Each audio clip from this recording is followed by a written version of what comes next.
Hello, everyone. This is Pastor Phil with this week's first Faith Time educational ministry opportunity. We've been talking in our Wednesday evening Lent, or we started to this past week, about the seven or the seven gifts of the Spirit, the fruits of the Spirit, as found in Paul's writings.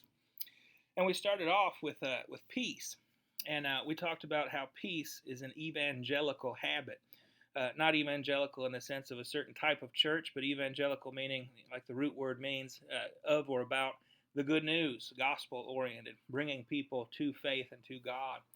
And peace is evangelical in the sense that people could experience, uh, and I know that I did, their need for God as a desire for peace. Since peace is one of God's attributes, one of the fruits of the Spirit, you sense an absence of peace within yourself. It's actually a yearning for God.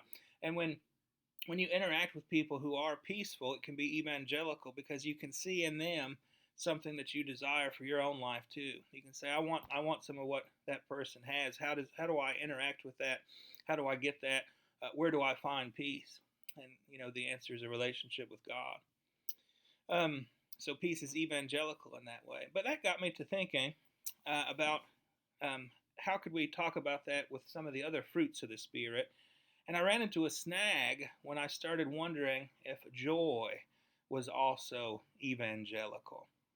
And the reason I'm at a snag at it is because, in my Christian walk, and I'm sure yours, you've run into people maybe um, that consider a sort of superficial joy a necessary aspect of their being a Christian. I've got the joy, joy, joy down in my heart, down in my heart. The happy clappy, I've got to be happy all the time or something's wrong with my faith. This idea that you can't express a struggle because it expresses that your faith is messed up or not whole or whatever.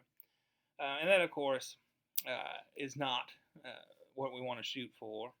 It got me to thinking, and I'm thinking about this probably because it's spring break and folks are coming into town to visit, so we're excited about that. But one time when Cheryl's mom and dad and brother were visiting us in Hutchinson at my last congregation, it was for the occasion of, I think, Autumn's birthday, and we were at a skating rink. And when we were at the skating rink, I got a call from my mom that my grandmother had passed away. And I didn't say anything right away because I didn't want to spoil the party. But after we got all home and whatnot, I shared with them, Grandma died. And it was kind of weird because I was going to have to go back to Mississippi while Cheryl's folks were in Kansas from Mississippi. So we kind of just switched places. But one of the neat things that happened as part of that is my good friend and brother-in-law Brian, who was there visiting for the birthday, said he would go with me. And I thought, wow. And then I imagined, it would be kind of weird to have to, take a 10-hour drive alone and just do the funeral and come back. So it was a real wonderful thing that he said he would go with me. And that got me to thinking, we often invite people or are invited around joyous things. Will you go to this concert with me? Will you go to this nice dinner with me? Will you go to this cookout with me? And, that makes people more apt to say yes. Like, yes, I'd like to go to a concert and hear beautiful music or have nice food. So, yes, I'll accompany you on that. But how much more does it say when someone goes with you on something that is not joyous? You don't often say, will you go to this funeral with me or to the hospital or things like that.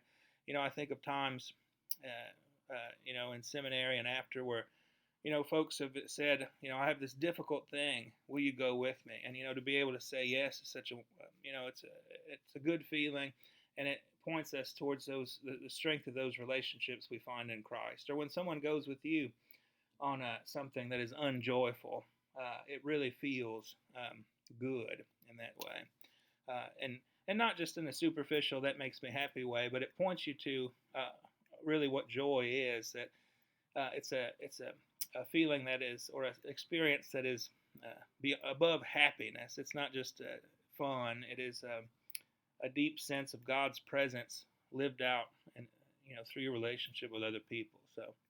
So when I think of evangelical joy, I don't want to think of sort of a false smile, forced happiness meant to connote a strong faith.